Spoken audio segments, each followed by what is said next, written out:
अस्सलाम वालेकुम। क्या हाल है नौजवानों? अच्छा, जो लोग मेरे से लास्ट टाइम या पहले पढ़े हुए हैं, मेरे स्टूडेंट आइडिया है, और जो मुझे पहली दफ़ा देख रहे हैं, तो आपको मैं जिक्र कर देता हूँ। कोशिश बेटा ये करूँगा कि आप मेरे से सेशन के अंदर सिर्फ कॉस्ट काउंटिंग के अलावा और भी मैं आपकी ज़िंदगी में जो चीज़ अच्छी ऐड कर सका, कोशिश यही करूँगा कि जो बोलूँ वो आपको उसका तजाद मेरे अंदर नजर ना हो, यानी आपको ये ना लगे कि यार खुद तो ऐसी बातें करते हैं, खुद देखें अपने आप को। तो कोशिश मेरी यही है, इरादा भी यही है, अपनी जिम्मेदारी समझता हूँ कि आप लोगों की ज़िंदगी में जो भी चीज़ें पॉजिटिव ऐड कर सका दीन के हवाले से, तो वो इंशाल्लाह ज़रूर ऐड करूँगा। उसमें सबसे पहले कोई रूटीन है काफ़ी सालों से, और अल्लाह का शुक्र है। तो रूटीन ये है कि हर क्लास में, क्लास शुरू करने से पहले दुरूद शरीफ पढ़ लें। रोज़ इसी तरह से इंशाल्लाह मामला रखेंगे तो इसकी खैर फजीलत है अपनी जगह, लेकिन आदत बना लेते हैं, तो सारे लोग दुरूद शरीफ पढ़ लें।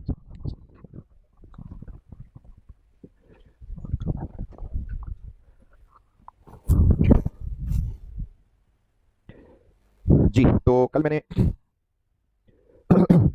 मामला एंड यहाँ किया था कि आपको मैंने बेसिक कॉन्सेप्ट्स बताए थे, और उनकी रिवीजन थी। असल में तो नया कॉन्सेप्ट नहीं बताया था, ये आपने एफ वन में पढ़े हुए हैं, ये सब मैंने वो डिस्कस किए थे।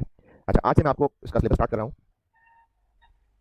और उसमें जो सबसे पहले चैप्टर स्टार्ट कर रहा हूँ आपके साथ, वो है inventory valuation. Inventory valuation chapter 1।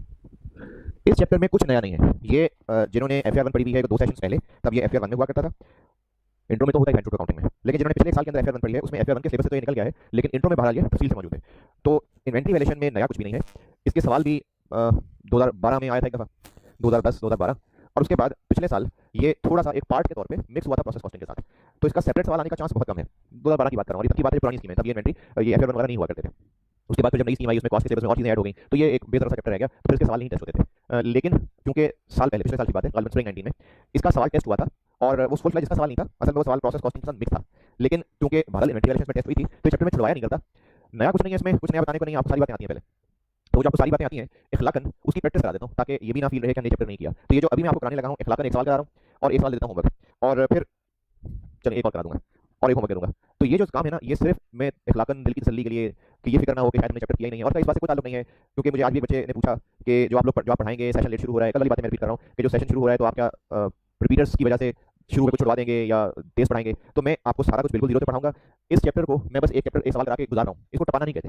ये ऐसी बस सवाल आपने चूंकि पहले किए हुए हैं, तो इसलिए मैं सिर्फ और सिर्फ इखलाकन इसका सवाल करा रहा हूँ। वरना इसके बाद जो कॉस्ट अकाउंटिंग में चैप्टर पढ़ाने हैं, मैंने बिल्कुल जीरो से ही पढ़ाने, कॉस्ट अकाउंटिंग बिल्कुल जीरो से पढ़ा रहा हूँ, बिल्कुल शुरू से पढ़ा रहा हूँ। तो इन्वेंट्री वैल्यूएशन सबसे पहले चैप्टर 1, इसमें कुछ नया नहीं है, और ये आपको बात बचपन से अच्छी तरह पता है कि जो इन्वेंट्री है वो वैल्यू की जाती है।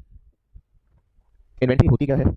जो साल के एंड पे हमारे पास चीजें बची रह गई, वो तो खैर एंडिंग इन्वेंट्री है, लेकिन साल के दौरान कभी भी जो हमारे पास स्टोर में चीजें मौजूद हैं, क्यों मौजूद है, कौन सी चीजें मौजूद हैं, जो हमने या तो बेचनी है या मैन्युफैक्चरिंग बिजनेस है तो उन गुड्स को बनाने में इस्तेमाल करनी है। जैसे अगर हमारा बिजनेस है कि हम फर्नीचर खरीद के बेचते हैं, तो जो फर्नीचर हमारे स्टोर में मौजूद है वो हमारी इन्वेंट्री है। या फिर हम बिजनेस मैन्युफैक्चरिंग बिजनेस में इन्वॉल्व हैं और हम जूते बना के बेचते हैं, तो जूते बनाने के लिए जो चमड़ा इस्तेमाल होना है वो भी गुड्स बनने में इस्तेमाल होना है, तो वो अगर स्टोर में पड़ा हुआ है तो वो भी इन्वेंट्री है। तो ये होती है इन्वेंट्री। अब अगर हम साल के एंड की बात करें तो उसको क्लोजिंग इन्वेंट्री कह देंगे, साल के शुरू की बात करें तो ओपनिंग इन्वेंट्री कह देंगे। तो हमारी फाइनेंशियल स्टेटमेंट में जहां इन्वेंट्री शो होती है, कहां होती है भाई? स्टेटमेंट ऑफ फाइनेंशियल पोजीशन में, स्टेटमेंट ऑफ कंप्रेहेंसिव इनकम में। तो उसकी वैल्यू क्या रखी जाती है? इन्वेंट्री वैल्यूएशन है। अब आपने चीज इंट्रो में सीखी हुई है कि inventory is valued at lower of, ये higher of, lower of, lower of क्या? लोअर ऑफ दो चीजें, एनआरवी और कॉस्ट। एनआरवी क्या होती है? नेट रियलाइजेबल वैल्यू, इसको प्यार से एनआरवी कहते हैं। तो इन्वेंट्री वैल्यू होती है लोअर ऑफ कॉस्ट और एनआरवी, और ये आपको पता है, पता होना चाहिए, नहीं पता तो शर्म आनी चाहिए। इन्वेंट्री को वैल्यू किया जाता है कॉस्ट और एनआरवी में से लोअर पे। अच्छा, कॉस्ट क्या होती है? कॉस्ट होती है, ये मैं आपको नहीं बल्कि नहीं, सॉरी, वो तो एफ वन की बात है। तो कॉस्ट क्या होती है? कॉस्ट ये होती है कि जो हमारे पास इन्वेंट्री मौजूद है जिस हालत में, वहां तक पहुंचाने के लिए कितना खर्चा आया था, कॉस्ट पास्ट। तो इसमें कॉस्ट से मुराद है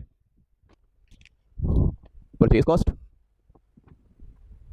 and all other direct costs attributable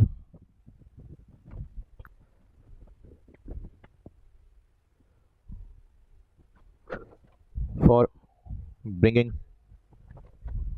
the asset to its present location and condition। Inventory हमारे पास जहां और जिस हालत में पड़ी है, इन्वेंट्री एसेट हमारा इस वक्त जब हम वैल्यू कर रहे हैं, जहां और जिस हालत में मौजूद है वहां तक लाने के लिए इस पे जो खरीदने पे और जो भी डायरेक्टली एट्रिब्यूटेबल खर्चा है, जो इस पे खर्च हुआ था, ये पास्ट है, वो सब इसकी कॉस्ट है। और एनआरवी क्या होती है? ये भी आपको पता है, एनआरवी होती है फ्यूचर। ये पास्ट का कॉन्सेप्ट है कि जो चीज हमारे पास है उस पर कितना खर्च हुआ था, और ये फ्यूचर का कॉन्सेप्ट है। फ्यूचर कह लें, प्रेजेंट कह लें, मेरी फ्यूचर और प्रेजेंट अलग अलग बातें हैं, हाँ अलग अलग बातें हैं, लेकिन फ्यूचर मैंने इसलिए लिखा है क्योंकि इसमें वो चीजें हैं जो अभी होनी है, और प्रेजेंट मैंने साथ इसलिए कह दिया कि फ्यूचर आज से 15 साल वाला नहीं, अभी इमीडिएट, जो कल परसों अगले महीने में होना है। तो एनआरवी से मुराद है कि हमारे पास जो चीजें मौजूद हैं, जब इनको बेचेंगे तो कितने की बिकेंगी? फ्यूचर। फिर इनको चूंकि बेचना होगा तो इनके बेचने पे भी खर्चा भी हो सकता है, एक्सपेक्टेड कॉस्ट टू सेल। और हो सकता है कि जो चीज़ें हमारे पास हैं ये फिजिकली कुछ डैमेज है और इनको रिपेयर करने की जरूरत है, या फिर वर्क इन प्रोसेस है तो इनको कंप्लीट करने की जरूरत है। इन एनी केस जो खर्चा अभी होना है, कॉस्ट टू रिपेयर कह लें, कॉस्ट टू कंप्लीट कह लें, ये भी लेस। ये होती है एनआरवी। कॉन्सेप्ट क्या है? कॉन्सेप्ट ये है कि जो चीज हमारे पास अभी इस वक्त मौजूद है, प्रेजेंट लोकेशन एंड कंडीशन, वहां तक पहुंचाने के लिए, वहां तक रखने के लिए हमें कितना खर्चा करना पड़ा था, कॉस्ट, और हमारी इन्वेंट्री है क्यों, क्योंकि आगे हमने इसको या तो बेचना है या इस्तेमाल करना है। बेचना चले आप ध्यान में रख लें। तो अगर हमने इसको आगे बेचना है तो अब से ऑनवर्ड बेचेंगे तो क्या फायदा होगा, क्या इन होगा, क्या इन होगा, इतने पैसे मिलेंगे क्योंकि बेचेंगे, और इतने का बेचने के लिए इतना खर्चा करना पड़ेगा, ये खर्च करेंगे तो इतने का बिकेगा। तो एनआरवी होती है कि जो चीज हमारे पास इस वक्त मौजूद है, जब इसको बेचेंगे तो नेट क्या मिलेगा फ्यूचर, और कॉस्ट जो चीज हमारे पास है, हमने जब खरीदी थी या बनाई थी तो उसको इन्वेंट्री बनाने तक पहुंचाने के लिए जो खर्चा किया था वो उसकी कॉस्ट है। तो कॉस्ट पास है, एनआरवी फ्यूचर। इसका कंपैरिजन क्यों किया जाता है? इसका कंपैरिजन ये किया जाता है कि जो इन्वेंट्री हमारे पास है, आइडियली स्पीकिंग उसको कॉस्ट पे रिकॉर्ड होना चाहिए था, लेकिन अकाउंटिंग का एक बड़ा बुनियादी सा कांसेप्ट है, प्रूडेंस कांसेप्ट, कि हमने एसेट्स को बढ़ा चढ़ा के नहीं बताना, शोखे नहीं होना। तो अगर हमने एक चीज जो खरीदी थी वो हमें 100 रुपए की कॉस्ट की थी और हमें उसको बेच के कल को नेट 150 मिल जाना है तो बहुत अच्छी बात है, हम उसको कॉस्ट पे रिकॉर्ड करेंगे। लेकिन अगर हमने एक चीज 100 की खरीदी थी, वो इन्वेंट्री में हमारे पास मौजूद है, मार्केट में हो गया है लॉकडाउन, चीजें हो गई हैं सस्ती, तो वो जो हमने 100 की चीज खरीदी थी अब मुश्किल से 90 की बिकेगी। तो जब इससे फायदा 100 मिलना ही नहीं है तो उसको फिर 100 का बढ़ा चढ़ा के क्यों बताएं, तो उसको फिर कम करके 90 पे ले आएंगे। ये कॉन्सेप्ट है इसके पीछे। तो इन्वेंट्री वैल्यूएशन की सिंपल सी बात क्या है कि जो हमारे पास इन्वेंट्री मौजूद है, जिसको हमें वैल्यू करना है, उसकी वैल्यू लगाई जाती है लोअर ऑफ कॉस्ट और एनआरवी। कॉस्ट क्या होती है? पास्ट, जितने का इस पे खर्चा किया था, एनआरवी फ्यूचर, कि इसको अब बेचेंगे तो क्या नेट मिलेगा। कॉस्ट की कैलकुलेशन ये भी आपके बाएं हाथ का खेल है।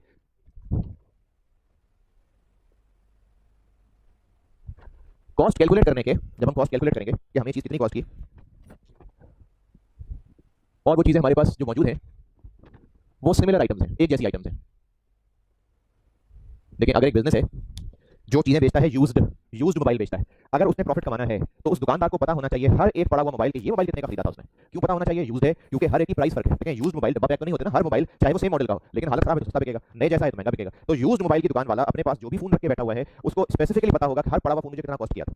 लेकिन वो बिजनेस जो नई ब्रांड न्यू एक जैसी चीजें बेचता है, जैसे मिसाल के तौर पर एक बिजनेस है ये चेयर्स बेचता है, अब ये चेयर्स जो बिजनेस बेचता है और वो सारी एक जैसी ही हैं, तो हो सकता है उसने आज से 2 महीने पहले जो लॉट मंगवाई थी उसमें एक चेयर उसको 2000 रुपए की कॉस्ट कर रही थी, फिर उसके बाद जो दोबारा लॉट मंगवाई उसमें एक चेयर 2200 की कॉस्ट कर रही थी, फिर कुछ समय बाद और मंगवाई तो उसमें एक चेयर 2400 की कॉस्ट कर रही थी। अब ये सारी चेयर्स नई हैं, बिल्कुल एक जैसी हैं। अब ये एंड आ गया, स्टोर में पड़ी हुई हैं, हो सकता है उनमें से कुछ कुर्सियां वो हों जो 2000 वाली हैं, कुछ कुर्सियां वो हों जो 2200 वाली हैं, कुछ कुर्सियां वो हों जो 2400 वाली हैं, लेकिन चूंकि दिखने में सब एक जैसी हैं, स्टोर में पड़ी हुई हैं, तो उनको देख के नहीं पहचाना जा सकता कि कौन सी वाली चेयर की कॉस्ट क्या है। तो ऐसी चीजें जो दिखने में एक जैसी हैं और उनकी इन्वेंट्री में मौजूदगी की वजह से हमने उनकी कॉस्ट कैलकुलेट करनी है और वो डिफरेंट कॉस्ट पे खरीदी गई थी। तो इसमें फिर 2 मेथड्स अलाउड हैं,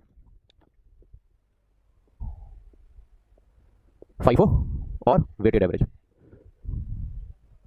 और मैं कॉस्ट की क्लास पढ़ा रहा हूँ, मैंने FIFO और वेटेड एवरेज नहीं समझाना, भी आपको आता है। FIFO क्या है? फर्स्ट इन फर्स्ट आउट, वो चीजें जो पहले खरीदी गई थी वो पहले यकीनन बेच दी गई थी, तो जो स्टोर में बची रह गई हैं, बल्कि समझाई दी आपको, जो बची रह गई हैं वो कौन सी हैं? जो नई खरीदी थी। तो इस सूरत में स्टॉक किन में से होगा? जो बाद में खरीदी थी। वेटेड एवरेज ये है कि जिसमें हम चीजें खरीदते जाते हैं और उन सब के रेट्स मिला के एवरेज कर लेते हैं। हम ये कहते हैं कि जो भी यहाँ मौजूद है सब एक जैसा है, सबका रेट एक जैसा है, तो सबको हम मिला के एवरेज कर लेते हैं। अब ये दोनों अलग अलग रिजल्ट ही देंगे लेकिन हमारी मर्जी जो मर्जी फॉलो करें। तो जो इन्वेंट्री की कॉस्ट कैलकुलेशन करनी है, और मैं फिर बता रहा हूँ वो आइटम्स जो एक जैसी हैं, दिखने में फर्क नहीं बता सकते, लेकिन डिफरेंट पीरियड में खरीदे जाने की वजह से उनके रेट हमें अलग अलग पड़े थे। अब वो सारा मिक्स करके स्टोर में पड़ी हुई है, तो हमें ये देखना है कि जो अब मौजूद है उनकी कॉस्ट कितनी है। तो उसके लिए 2 मेथड्स अलाउड हैं, FIFO और वेटेड एवरेज। तो ये आपको आता है।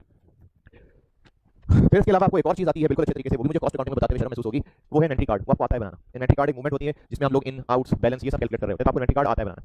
कॉस्ट अकाउंटिंग में इन्वेंट्री कार्ड बनाने को आएगा नहीं, तो इन्वेंट्री वैल्यूएशन की हद तक ही काफी है और इन्वेंट्री वैल्यूएशन ये आपके सामने है। तो ये सारा कुछ आपको पहले पढ़ाया जा चुका हुआ है इंट्रो टू अकाउंटिंग में, ये आपको आता है बिल्कुल अच्छी तरह आता है, जब शक्लों में नजर आ रहा है। तो इसलिए ये चीज मैंने सिर्फ और सिर्फ इंतहाई इखलाकन आपको ये समझाया बताया है, रिवाइज करवाया है। अब मैं अगेन इंतहाई इखलाकन एक सवाल करा देता हूं और एक होमवर्क दे देता हूं। क्वेश्चन बैंक्स आप लोगों ने यकीनन खरीद लिए होंगे, इसके बगैर मैंने आपको इसमें से सवाल कराने हैं, ये आपने खरीदना है। देखिए आपको रिजल्ट आ गया है ना, तो ये नहीं देखना कि देख पता तो चल जाए पेपर पास होता है, कंटिन्यू करना है नहीं करना है, तो पढ़ना है। तो ये बुक आपके पास हो और मैंने आपको इसमें से सवाल कराया करने हैं। तो अभी आप आ जाइए इसके पेज 10 पे आ जाइए, page 10 question number 6 superior enterprises. अच्छा इसमें भी मैं आपको ये जरा तसल्ली दे दूं, ये जो है ना पेज 8 जिस पे प्रैक्टिस सेट लिखा हुआ है, इस प्रैक्टिस सेट में 1 2 3 4 5 6 7 8 क्वेश्चन हैं। ये जो 8 क्वेश्चन है ना, ये कॉस्ट अकाउंटिंग के नहीं है।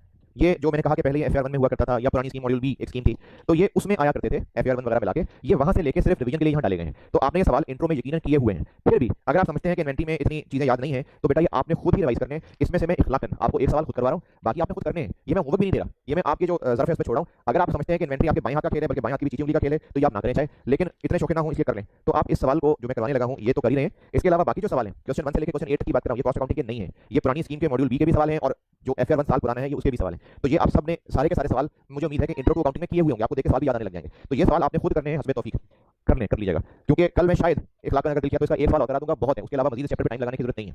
इस चैप्टर में एक तो ये कॉस्ट कैलकुलेशन की बात थी, इसके अलावा आप जो लोग किताब की शक्ल देखेंगे इसमें एंट्रीज हैं कुछ, ये एंट्रीज में अभी नहीं पढ़ा रहा, एंट्रीज में आपको पढ़ाऊंगा सिखाऊंगा एक सेपरेट चैप्टर के अंदर। डबल एंट्रीज का चैप्टर पढ़ाना है मैंने, तो इस चैप्टर में डबल एंट्रीज बताई हुई है जो मैंने आपको भी नहीं सिखाई।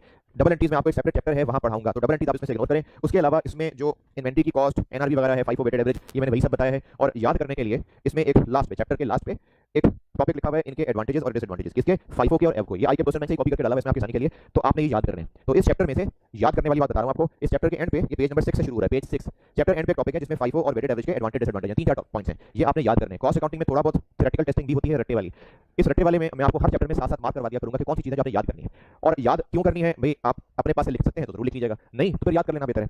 पेपर कॉस्ट अकाउंटिंग का है तो फिर ये रटा क्यों है, मैं फिर उठा कर सकता हूं, है इसमें बल्कि पूरा चैप्टर भी है जो आखिरी किस्म का रटा लगाना पड़ेगा, इसलिए क्योंकि वो चीजें इतनी मुश्किल है कि आप अगर कहीं अपने पास से लिख लेंगे तो मुश्किल हो जाएगी। अब करेंगे ये कि मैं हर चैप्टर में आपको साथ-साथ चीजें याद करने वाली बताता रहूंगा, और ये वो चीजें जो आप पढ़ के देख के आइडिया हो जाएगा कि आप खुद भी अपने पास से लिख सकते हैं। तो बुक में जो लिखी है मैं मार्क करवा दिया करूंगा। लेकिन इसके अलावा दो चैप्टर ऐसे हैं जो काफी एडवांस है, एडवांस इन अ वे कि उसमें कुछ ऐसी हवाई बातें हैं बीएमबीएस की तरह की, वो अपने पास से शायद ना लिख सकें, और उनमें वो बहुत ज्यादा समझाने वाली चीजें भी नहीं है। तो उसका एक हल ये करूंगा कि उसमें ये कर लेंगे कि मैं आपको साथ-साथ, अभी नहीं शुरू में नहीं, कुछ अर्से बाद जाके मैं आपको साथ-साथ उनकी डिस्कशन पेज बाय पेज करके, हम टारगेट क्या करेंगे कि आप कल आप ये पेज पढ़ के आने, तो मैं आपको फिर उस पेज पे अगले दिन जो उसमें मोटी-मोटी बातें हैं वो बता दिया करूंगा ताकि आपको याद करने में आसानी हो। अच्छा, ये भी हो सकता है कि जो पेज आपको पढ़ने को कहूं उससे पहले मैं आपको उसकी मोटी-मोटी बातें समझा दिया करूं, लेकिन एक-एक दो-दो पेज करके हम वो जो दो थ्योरी वाले चैप्टर हैं जो प्योरी रट्टे वाले जिनमें 5-7 नंबर का सवाल आएगा, वो इसी तरह से तैयार करेंगे, क्योंकि अगर वो हम एंड के लिए छोड़ेंगे तो आपके पास टाइम नहीं बचेगा। तो मैंने सेशन के दौरान ही प्लान किया हुआ है कि जो थ्योरी वाले चैप्टर्स हैं, ये आखिर में चैप्टर 16 है और 18 है, ये चैप्टर्स हैं, इनमें मैं डेली कुछ इस तरह तरतीब बनाया करूंगा कि आपको एक या दो पेजेस पहले थोड़ा सा गाइड करके, थोड़ा सा गाइड करूंगा, उसके बाद वो पेजेस कहूंगा कल पढ़ के आइएगा। उसमें फिर अब जब तक वीडियो लेक्चर है तब तक मैं आपको सुन तो सकता नहीं हूं, लेकिन इंशाल्लाह जब जुलाई में क्लासेस शुरू हो जाएंगी फिर वो ज़बानी सुना भी करूंगा, टेस्ट भी रखेंगे उसका। तो दो चैप्टर टिपिकली थ्योरी वाले हैं, उसके अलावा हर चैप्टर में जहां-जहां थोड़ी बहुत प्रैक्टिकल चीजें हुआ करेंगी वो मैं आपको मार्क करवा दिया करूंगा। सबसे पहले मैंने आपको बताया है चैप्टर 1 में पेज 6 के एंड पे दोनों मेथड, कौन से दोनों मेथड्स, फाइफो और वेटेड एवरेज, इनका कंपैरिजन है, एडवांटेज और डिसएडवांटेज, ये चुनने से आधा पेज भी नहीं बनता, ये आपने याद करने हैं। तो इस चैप्टर में से डबल एंट्रीज मैंने नहीं कराई, कॉस्ट एनआरवी बता दिया, बहुत है। एक सवाल इसका अभी कराने लगा हूं, एक सवाल आपको होमवर्क देने लगा हूं, उसके अलावा इस चैप्टर बहुत है, फिर भी अखलाकन का एक सवाल आपको और करा दूंगा। तो अभी आप आ जाइए पेज नंबर 10 पे, क्वेश्चन नंबर 6, सुपीरियर एंटरप्राइजेस। और मैंने कल कहा था किताब का, जिन लोगों ने अभी तक किताब नहीं खरीदी, सिर्फ आज के लिए ताकि आप खाली ना बैठे रहें, मैंने इस सवाल की सॉफ्ट कॉपी अपलोड कर दी है, लेकिन ये रोज नहीं होगा, ये किताब आपने खरीदनी है तो आपको मैंने अपलोड की हुई है, आप इसमें ये पीडीएफ की फाइल है क्वेश्चन 6 सुपीरियर, ये आप खोलिए, सवाल पढ़ लें, मैं बोर्ड पे करता हूँ। जिन लोगों के पास बुक्स हैं पेज नंबर 10 पे क्वेश्चन नंबर 6 सुपीरियर एंटरप्राइजेस पे आ जाइए। जिनके पास बुक्स अभी फिलहाल नहीं है वो कल लाजमी आपके पास हो, क्योंकि इसमें से मैंने होमवर्क भी देना है, तो मैं होमवर्क वाला सवाल भी चलें सॉफ्ट कॉपी डाल दूंगा अभी। अभी आप इस सवाल को पढ़िए और मैं बोर्ड पे करता हूँ उसको सॉल्व।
चलिए सवाल पढ़ लिया सबने, इस सवाल को मैं सॉल्व करता हूँ। लेकिन एक काम ये करते हैं कि मैंने जिक्र किया था कि आपको ना लेक्चर नोट्स इंशाल्लाह ऐसे बनवा दूंगा कि आप जब दोबारा पढ़ने बैठे कभी तो ख्याल आ जाएगा पढ़ने का, तो जब पेपर की तैयारी करने के लिए बैठेंगे तो जो कुछ मैंने क्लासेस में पढ़ाया है वो सिखाया उसमें से मैक्सिमम चीजें आपको लिखवाई हूँ, तो जो चीजें आपको मैं, जैसा मैंने बोर्ड पे लिखा था कॉस्ट एनआरवी के बारे में, या जो कुछ भी मैं बोर्ड पे किया करूंगा वो तो नोट करना ही आपने। इसके अलावा काफी सारी नसीहतें ऐसी हैं सवाल करने में काम आएंगी, वो मैं आपको नोट्स कह के लिखा दिया करूंगा कि नोट लिख लें, टिप्स लिख लें, कभी टिप्स कह दूंगा, कभी कह दूंगा नसीहतें लिख लें। तो ये मैं वो पॉइंट्स लिखवा रहा हुआ करूंगा जो आपको एग्जाम में सवाल करने में हेल्प देंगे।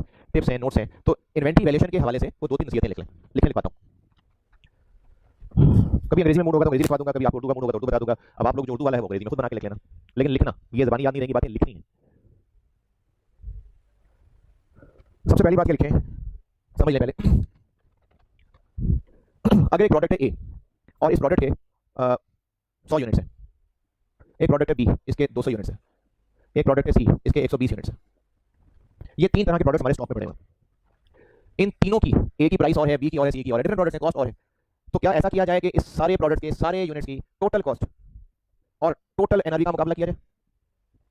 ऐसे किया जाए, यानी मैं ये कह रहा हूँ कि ए की जो कॉस्ट है वो 50,000 है, बी की कॉस्ट 80,000 है, सी की कॉस्ट 42,000 है, इसकी एनआरवी 45 है, इसकी एनआरवी 78 है, इसकी एनआरवी 68 है, ये बन गई 172, ये बन गया कितना, 105, 113 और 191। क्या ऐसा किया जाए कि inventory product A, product B, product C सारे मिला के टोटल 172 कॉस्ट के हैं, इन सब की टोटल एनआरवी 191 है, तो इन्वेंटरी सब में जाएगा जी लोअर कॉस्ट एनआरवी, तो 172 पे वैल्यू कर लें, ऐसा करना चाहिए?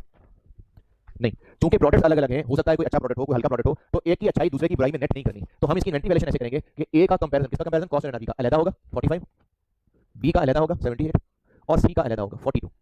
ये है सही तरीका कि अगर एक से ज्यादा प्रोडक्ट्स हैं तो उनकी कॉस्ट और एनआरवी का कंपैरिजन अलग होगा। अगर सारा मिला के कंबाइन कंपैरिजन कर लेंगे तो वो फेयर नहीं है। हर प्रोडक्ट की अपनी मार्केट है, अपनी प्रॉफिटेबिलिटी है।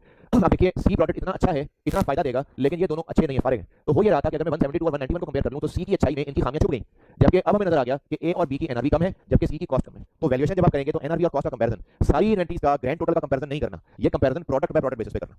तो एक नोट के लिख लें कि अगर मल्टीपल प्रोडक्ट्स हैं, बल्कि चलें अंग्रेजी लिखवा देता हूं, लेकिन पहला point, in case of multiple products, in case of multiple products, ये मैं क्या लिखवा रहा हूं, ये मैं आपको लिखवा रहा हूं इन्वेंटरी वैल्यूएशन के लिए वो सुनहरी बातें जो आपको काम आएंगी सवाल करने में। उनमें नंबर 1 लिखिए, in case of multiple products, comparison of cost and NRV, in case of multiple products comparison of cost and NRV should be made on product by product basis. In case of multiple products, comparison of cost and NRV should be made on product by product basis. यानी हम A, B, C इनका अलग अलग comparison करेंगे। उसकी मिसाल में लिखना है तो आप लिख लें, नहीं तो कोई बात नहीं।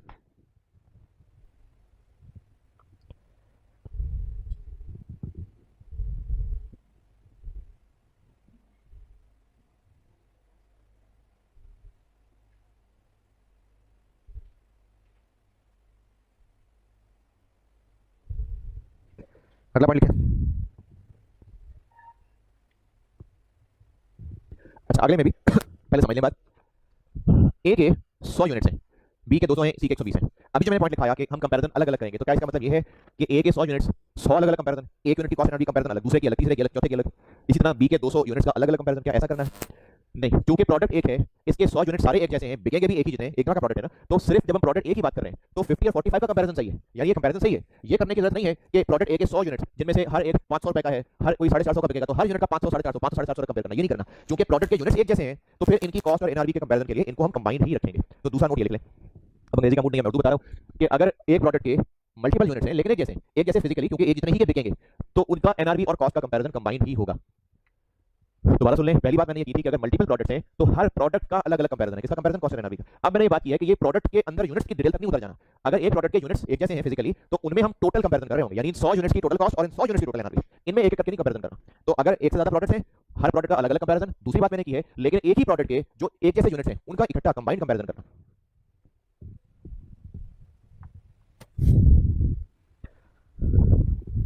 चलो यार, इसकी भी अंग्रेजी बता देता हूं। All units of a single product, all units of a single product are combined for this comparison of cost and NRV. All units of a product are combined for the comparison of cost and NRV. However, इसी में however, अभी यहाँ से अंग्रेजी पूरी करता हूँ। अगर ऐसा हो कि ये 100 यूनिट्स में से 80 यूनिट्स तो ठीक हैं, लेकिन 20 यूनिट्स पड़े पड़े खराब हो गए हुए हैं, ये डिफेक्टिव हैं। अब ये चूंकि ठीक है तो ये तो महंगे अच्छे बिकने हैं, लेकिन ये खराब है, ये अच्छे नहीं बिकेंगे, सस्ते बिकेंगे, कबाड़ियों को बेचने पड़ेंगे। तो अब इस सूरत में वही मामला आ जाएगा कि एक ही खामी दूसरे की अच्छाई में छुपा नहीं लेनी। तो मैंने जो पॉइंट लिखा है दूसरा रिपीट कर रहा हूं, all units of a single product are combined for the comparison of cost and NRV. However, Comparison for defective units, however, comparison for defective units shall be made separately from good units of that product. However, comparison for defective units shall be made separately from good units of that product. तीसरा note लिख लें.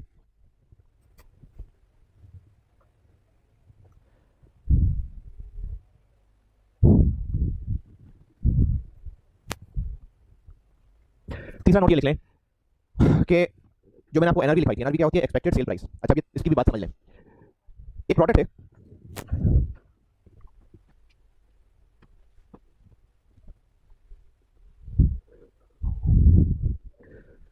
अच्छा जो तीसरा point है ना, वो मैं आपको अंग्रेजी लिखवाने की बजाय यहाँ बोर्ड पे समझा रहा हूँ, तो इसके बारे में जो समझ आए वो उसी तरह से लिख लेना और अपने अल्फाज में लिख लेना, आप समझ लें बस. हमारे पास एक इन्वेंट्री आइटम मौजूद है, ईयर एंड पे इन्वेंट्री आइटम मौजूद है. ये पास्ट है और ये फ्यूचर. हम यहाँ खड़े हैं, ये पास्ट है, वो फ्यूचर है. जो चीज़ हमारे पास ईयर एंड पे है, पास्ट में ऑन एन एवरेज हम बेचते आए हैं 200 रुपए की. ये चीज़ हम पास्ट में ऑन एन एवरेज 200 रुपए की बेचते आए हैं. लेकिन आगे जो मार्केट के हालात हैं उनमें आ गई है खराबी, और आगे यानी फ्यूचर में अब हम इसको 200 का नहीं बेच पाएंगे, अब हम इसको 170 का बेच पाएंगे. पहले हालात अच्छे थे, 200 का बेचते थे, लेकिन अब 200 का नहीं बेच सकेंगे, अब हम 170 का बेच सकेंगे. लेकिन फिर भी हम मार्केट में बाकियों से बेहतर होंगे, क्योंकि बाकियों की जो मार्केट प्राइस चल रही होगी एक्सपेक्टेड, जो कंपेटिटर्स होंगे ना, उनकी प्राइस चल रही होगी 160. अब ये मैंने 3 फिगर्स लिखी हैं. अभी हम ईयर एंड पे खड़े हैं, पास में ऑन एन एवरेज हम 200 पर यूनिट बेचते आए हैं, लेकिन अब से ऑनवर्ड फ्यूचर में हमें उम्मीद है कि हम 170 का बेच लेंगे और बाकी लोग 160 का बेच रहे होंगे. ये 3 फिगर्स बताइए. हम ईयर एंड पे खड़े हैं, जो प्रोडक्ट जिसकी एनआरवी कैलकुलेट कर रहे हैं उसको पास में 200 का बेचते आए हैं, अब से ऑनवर्ड उम्मीद है कि 170 का बेच लेंगे, जबकि मार्केट में बाकी लोग 160 का बेच पाएंगे. एनआरवी कैलकुलेशन के लिए एक्सपेक्टेड सेलिंग प्राइस क्या लेनी चाहिए? 200, 170 या 160? एनआरवी कैलकुलेशन के लिए एक्सपेक्टेड सेलिंग प्राइस क्या लेनी चाहिए? 200, 170 या 160? हाँ जी, एनआरवी होती है expected selling price, estimated selling price future के, हम कितने का बेच लेंगे. तो 200 नहीं, 170. अच्छा, 170 या 160? अब यहाँ पर एक नजरियाती मसला ये है कि स्टूडेंट समझता है कि inventory should be valued at lower of cost on NRV. उसका मतलब है शायद इसको लोएस्ट पॉसिबल, सस्ती तरीन, फजूल तरीन, घटिया तरीन वैल्यू पे रिकॉर्ड करना है. नहीं, मकसद ये नहीं है कि इसको बहुत लो पे रिकॉर्ड करना है. कंपैरिजन है सिर्फ कॉस्ट और एनआरवी का. एनआरवी जितने का हम बेचेंगे, अब जब बेचेंगे तो अकल की बात है वहीं बेचेंगे जहाँ अच्छा बिकेगा. बहरहाल एनआरवी के लिए जो सेलिंग प्राइस ली जाती है वो सेल प्राइस ली जाती है जितने का हम बेच लेंगे, जितने का दुनिया में बाकी लोग बेच रहे नहीं, जितने का हम बेच लेंगे. तो इन तीनों की तीनों चीजें अगर अवेलेबल हुई हैं, अगर आपको अवेलेबल हुआ कि हम 170 का बेच लेंगे, बाकी लोग 160 का बेचेंगे, हाँ पहले में 200 का बेचते आए हैं, तो हमारे लिए ये एनआरवी, तो पहले नंबर पे हम इसको चूज करेंगे. हो सकता है सवाल में डाटा कम हो कि आपको ये ना बताया हो, ये आपको जो मैं नंबरिंग करके दे रहा हूं ये प्रायोरिटी है. इसकी प्रायोरिटी है कि आपने एनआरवी के लिए सेल प्राइस किसको मानना है. अगर ये तीनों फिगर अवेलेबल है तो ये एनआरवी. लेकिन अगर ये नहीं पता और आपको बताया कि पहले में इतने का बेचते आए हैं लेकिन आगे मार्केट प्राइस कम होकर इतनी रह जाएगी, तो फिर अब हम इसको चुनेंगे. लेकिन अगर दोनों ही नहीं पता, सिर्फ इतना बताया कि हम जो चीज इतने की बेचते थे, बस फ्यूचर की इंफॉर्मेशन नहीं है, बस सिर्फ पास्ट की इंफॉर्मेशन है कि हम ये चीज इतने की बेचा करते थे, अब मजबूरी है एनआरवी निकालनी है, तो आगे कितने की बेच लेंगे, आगे भी फिर इतने की बेच लेंगे. तो आखिरी हल ये है कि अगर ये भी नहीं पता तो फिर इससे काम चला लेंगे. यानी फॉर एनआरवी कैलकुलेशन आपने एक्सपेक्टेड सेल प्राइस कौन सी यूज करनी है? सबसे पहली प्रायोरिटी वो जितने का हम बेच लेंगे. नहीं पता, चलो मार्केट प्राइस ले लेंगे. ये भी नहीं पता तो ये देख लेंगे कि हम पहले कितने का बेचते आए हैं. चलिए सवाल पे आते हैं वापस. ये आपको नसीहतें बतानी थी, ये बता दी. अब सवाल पे वापस आ जाइए. इतनी देर में फिर भूल गए होंगे कि सवाल में क्या पढ़ा था. एक नजर सवाल पे और मार लें बस मेरे बोर्ड में टाने तक, और अगर भूल भाल गए तो वीडियो यहाँ स्टॉप करके आप सवाल पढ़ लें.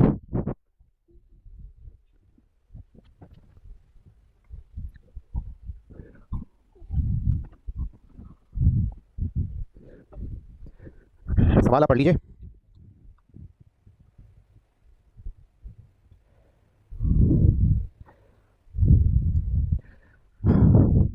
अच्छा, इस सवाल में ना रिक्वायरमेंट में लिखा हुआ है कि using any of the methods allowed under IS2. कौन से मेथड अलाउड है? FIFO अलाउड है और वेटेड एवरेज अलाउड है. तो जो आपकी बुक के अंदर ये राइज वाली, इसमें जो सोल्यूशन किया हुआ है वो किया हुआ है FIFO से, वो किया हुआ है FIFO से. तो एक वो वैरायटी आ गई, मैं आपको वेटेड एवरेज से कर देता हूं, तो दोनों वैरायटी हो जाएंगी. FIFO से किया हुआ मैं वेटेड एवरेज से कर देता हूं, दोनों वैरायटी आ जाएंगी. 4 प्रोडक्ट्स हैं ABCD और चारों का डाटा अलग अलग बताया हुआ है और आपसे पूछी हुई है कि इन्वेंट्री की वैल्यू बता दें. अब इसमें अगर आइटम ज्यादा हो तो आप एक हल तो कर सकते हैं कि टेबुलर वर्किंग कर दें जिसमें सारी आइटम्स आप साइमल्टेनियसली लेके चल रहे हो. ये भी एक तरीका है. जो सवाल होमवर्क दूंगा उसमें इसी तरीके से सॉल्व किया हुआ है. दूसरा तरीका ये है कि हर आइटम को अलग अलग लेके चलें, इससे कंफ्यूजन कम रहेगी. तो एक तरीका है टेबुलर, जिसमें आप सारा एक ही टेबल के अंदर मैच बचाते हैं और एक ही लाइन के अंदर सारे प्रोडक्ट की कैलकुलेशन कर रहे हो. टेबल बना लें, ABCD, कॉस्ट निकालें तो चारों की निकालें, एनआरवी निकालें तो चारों की निकालें, सेलिंग कॉस्ट है तो चारों की. एक ये तरीका है. जो होमवर्क देना है सवाल वो इसी तरीके के मुताबिक सॉल्व किया हुआ है. और दूसरा तरीका ये है कि आप हर एक को अलग अलग सॉल्व करने, तो वैरायटी हो जाएगी. दोनों तरीके बता देता हूं. तो मैं क्वेश्चन 6 सॉल्व कर रहा हूं और जो पीछे इसमें सोल्यूशन मौजूद है वो FIFO से है, मैं वेटेड एवरेज से कर रहा हूं, तो और वैरायटी मिल जाएगी. हर प्रोडक्ट को अलग अलग लेके चलते हैं. प्रोडक्ट A की बात करते हैं. प्रोडक्ट A की पहले निकालते हैं कॉस्ट, और चूंकि मैंने कहा कि मैं वेटेड एवरेज से सवाल सॉल्व कर रहा हूं, तो वेटेड एवरेज में कॉस्ट निकालने का तरीका होता है कि जो स्टॉक पहले से पड़ा हुआ है उसकी वैल्यू प्लस जो नई चीजें खरीदी उनकी वैल्यू डिवाइडेड बाय जो यूनिट पहले पड़े थे प्लस जो नए खरीदे। क्योंकि ट्रेडिंग बिजनेस है इसलिए खरीदे की बात कर रहा हूं, मैन्युफैक्चरिंग होता तो हम बनाने की बात करते। इनको मिला के एक एवरेज रेट निकाला जाता है, वेटेड एवरेज रेट। दोबारा सुन लीजिए, ओपनिंग स्टॉक की कॉस्ट प्लस परचेजेस की कॉस्ट। ट्रेडिंग बिजनेस है इसलिए मैंने परचेजेस लिखा है, मैन्युफैक्चरिंग बिजनेस होता तो कॉस्ट ऑफ गुड्स मैन्युफैक्चर्ड लिखता, डिवाइडेड बाय ओपनिंग स्टॉक के यूनिट्स प्लस परचेज के यूनिट्स। अगर मैन्युफैक्चरिंग बिजनेस होता तो मैं यहां पर प्रोडक्शन के यूनिट्स लिखता, होमवर्क दूंगा वो मैन्युफैक्चरिंग बिजनेस है। तो वेटेड एवरेज रेट निकालने का फार्मूला, ओपनिंग स्टॉक की वैल्यू दी हुई है, ओपनिंग स्टॉक है हमारे पास ए का 45000 का, प्लस परचेजेस में देखिए ज्यादा तरह की चीजें दी हुई हैं, एक परचेज की इनवॉइस वैल्यू है, ये तो आएगी। फिर उसके बाद ड्यूटीज हैं, और ड्यूटीज आपको पता है कि जो रिफंडेबल ड्यूटीज हैं वो ऐड नहीं होती, नॉन रिफंडेबल होती हैं। तो परचेज में 810 आ जाएगा प्लस 90 आ जाएगा, और प्लस अगर इनको स्टोर तक पहुंचाने में कोई ट्रांसपोर्टेशन है, जो कि टेबल के नीचे देखिए पहली ही लाइन में कि जो ट्रांसपोर्टेशन है गोडाउन तक पहुंचाने के लिए वो 100 रुपए पर यूनिट है। अब 100 पर यूनिट है तो हमने एक यूनिट तो नहीं खरीदा ना, हमने तो खरीदे हैं 360 यूनिट्स, तो ये बन गया 36000। ओपनिंग स्टॉक की वैल्यू गिवन है, परचेजेस ये मैंने निकाल ली, खरीदा कितने का, नॉन रिफंडेबल ड्यूटीज और transportation, divided by opening stock के यूनिट्स, ये भी आपको टेबल में दिए हैं, ओपनिंग स्टॉक के यूनिट्स है 30 और जो नए खरीदे वो थे 360। अब जब यहां से आप इसको सॉल्व करके वेटेड एवरेज रेट निकालेंगे,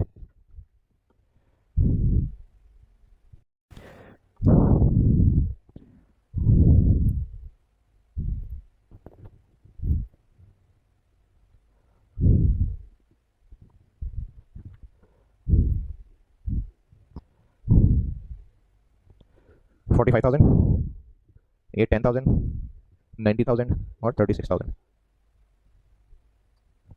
और डिवाइडेड बाय 390,000, ये निकला जी 2515।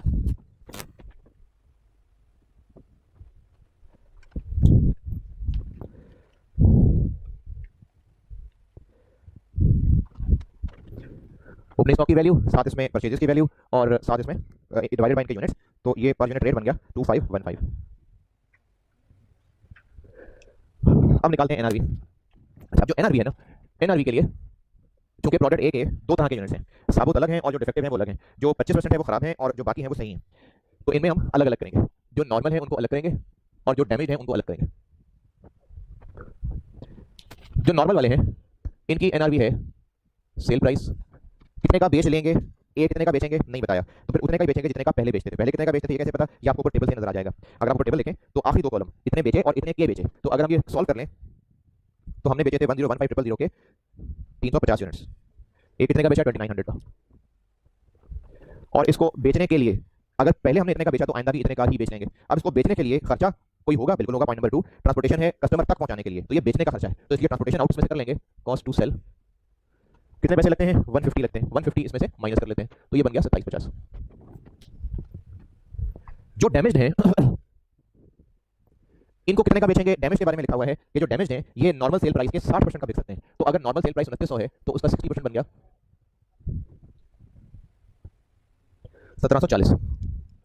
1740 और इसको भी अजम्पशन ले लेते हैं कि बेचेंगे तो मार्केट में ले जाना पड़ेगा, 150 इस पे भी आएगा। अगर आप ये अज्यूम कर लें कि नहीं ये कमारियों को बेचने हैं और वो खुद उठा के ले जाएगा तो मर्जी है, लेकिन जब कह दिया कि कस्टमर्स तक पहुंचाना है तो ये भी कस्टमर्स को बेचेंगे, तो इसमें हमें नेट मिलेगा 1590।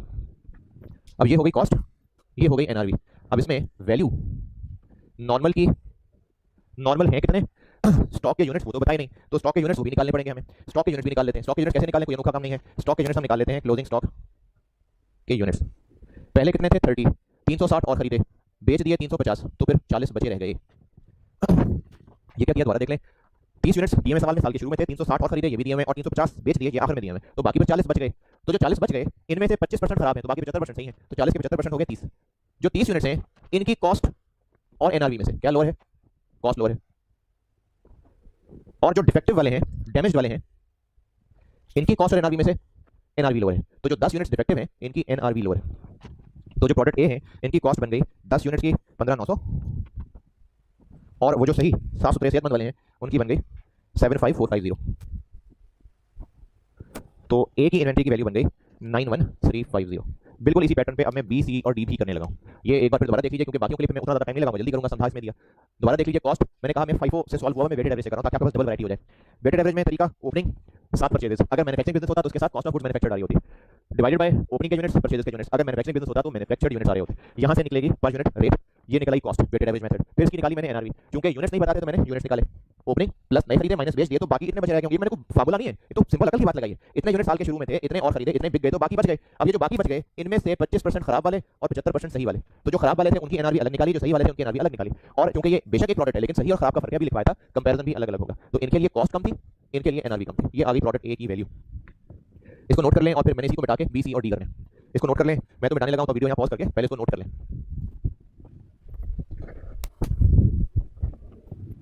हाँ, जिनको 29 समझ नहीं आया ये इधर, अच्छा ये ना, ये जो मैंने ये मकड़ी सी बनाई है ना, ये आई कैप की बिल्कुल एक्सेप्टेबल वर्किंग है, छोटी सी वर्किंग होती है। ये मकड़ी का निशान बना देते हैं तो हमारा ये बताने का मकसद होता है आई कैप वालों को कि हमने जो फिगर ये बताई है ना कैसे निकली, ये अभी बस आपको नीचे बताने लगे। तो ये मकड़ी का साइन लगा के इधर ये फिगर कैलकुलेट कर देते हैं, 1015 डिवाइडेड बाय 350। जो फिगर बस वैसी बतानी हो ना कैसे निकली है, या तो उसको ब्रैकेट में अंदर ही साथ दिखा दें, जगह कम हो तो ये मकड़ी बना के नीचे अलग से दिखा दें।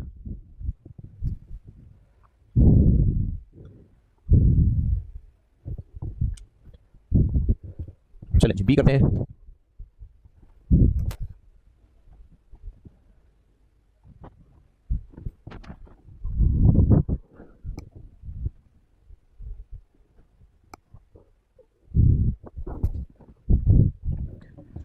बी बी का जो ओपनिंग स्टॉक था, बी का ओपनिंग स्टॉक हमारे पास जो शुरू में पड़ा हुआ था वो था 90,000 का।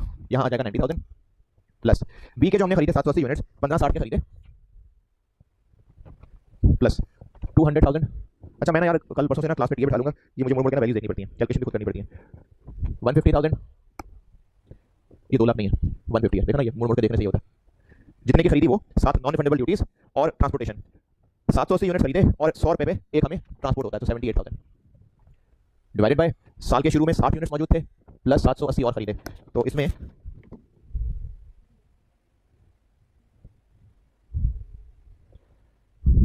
90,000, 1560,000, 150,000, 78,000।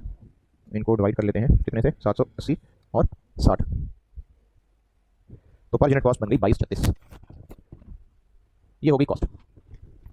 यूनिट्स हमारे पास कितने हैं, यूनिट साल के शुरू में थे 60, 780 और खरीदे और बेच दिए 800, कितने रह गए 40। चलिए इसके भी 40 ही रह गए। एनआरवी निकालते हैं। बी अब हम कितने का बेच लेंगे नहीं बताया, तो फिर कितने का बेच लेंगे, जितने का पहले बेचते थे। पहले कितने का बेचते थे हमने 2080,000 के 800 यूनिट्स बेचे थे, तो फिर अब भी उम्मीद है इतने का ही बेच लेंगे। तो 2080,000 डिवाइडेड बाय 800, 2600। अभी फिर हम 2600 का ही बेच लेंगे और 150 इसको बेचने में खर्चा आएगा, तो एनआरवी हो जाएगी 2450। अब एनआरवी और कॉस्ट, कॉस्ट कम है तो वैल्यू हो जाएगी 40 यूनिट्स इंटू कॉस्ट, 2236 इंटू 40, 89,440। ये हो गया बी।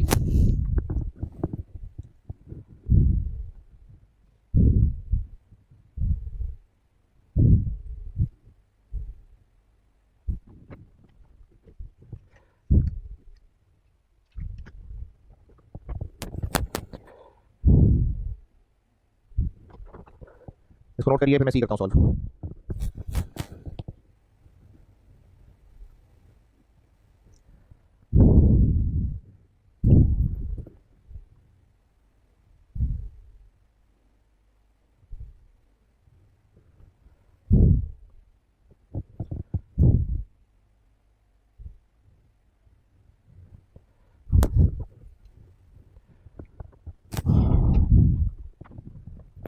जी डन।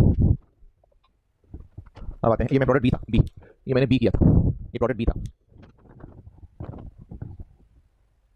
ये प्रोडक्ट बी था। प्रोडक्ट सी,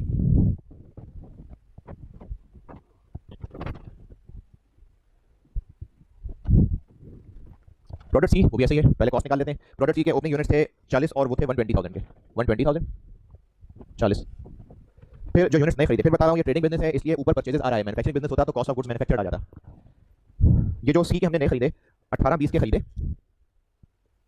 फिर इसको जो ड्यूटीज पड़ी नॉन रिफंडेबल वो 2 लाख थी, और इसको हमें गोडाउन तक लाने में 100 रुपये पर यूनिट पड़ा, क्योंकि 560 खरीदे हैं तो 56,000 हमें इस पर ट्रांसपोर्टेशन पड़ गई। 120,000, 18-20, 200,000 और 56,000। ये हमें कॉस्ट पड़ गई कितनी, डिवाइडेड बाय पहले पड़े थे 40 और 560 और खरीदे, तो पर यूनिट कॉस्ट आ गई 3660।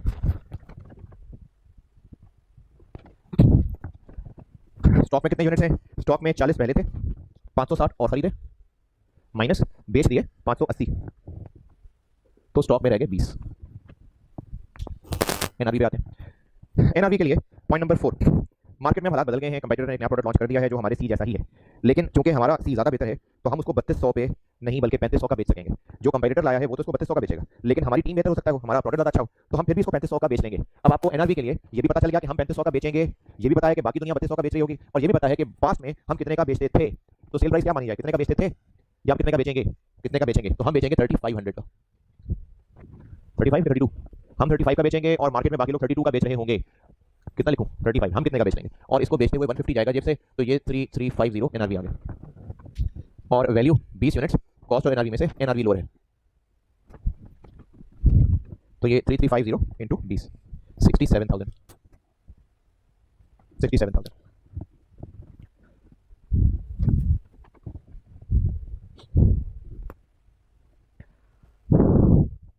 सी नोट करने पे डी करता हूं।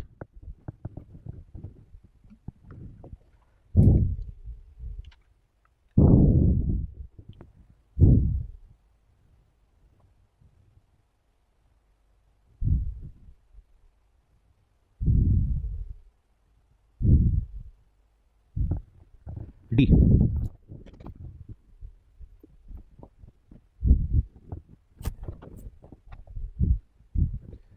प्रोडक्ट डी, प्रोडक्ट डी के साल के शुरू में थे 80 यूनिट्स 2 लाख रुपए के, फिर इसके बाद हमने पूरे साल के अंदर 1650 के खरीदे और कोई ड्यूटी नहीं दी, और फिर जो लाने पे ट्रांसपोर्टेशन लगी वो लगी 100 रुपए, और जो कि यूनिट्स खरीदे थे 600, तो ये हो गया 60,000। इसका वेटेड एवरेज रेट निकालेंगे, 200, 1650 और 60,000, ये बन गया 1910 डिवाइडेड बाय 680, 2809, ये हो गई कॉस्ट।